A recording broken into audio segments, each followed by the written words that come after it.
So we're taking this old dresser that we found at a thrift store and turning it into a vanity.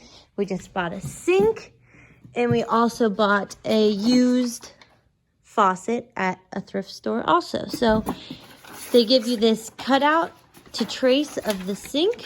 So we've cut it out, and that's how big the cutout has to be on here.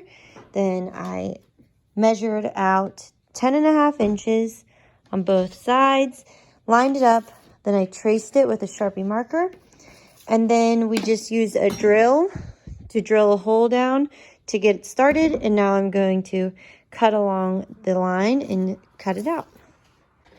Recording? Stick it in there first.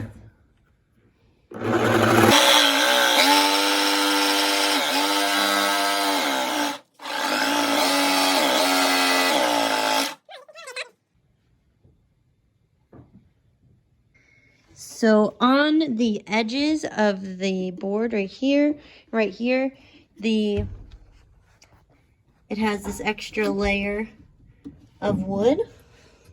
So to make it a little easier, you can drill multiple holes here so that the blade can go through smoother. Cut the hole. Ow!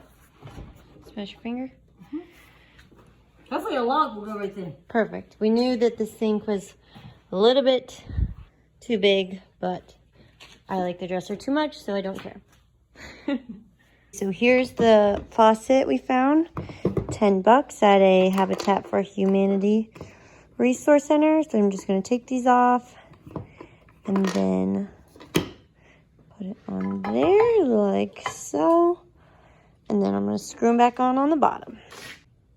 And that's how you put a sink in the top of a dresser.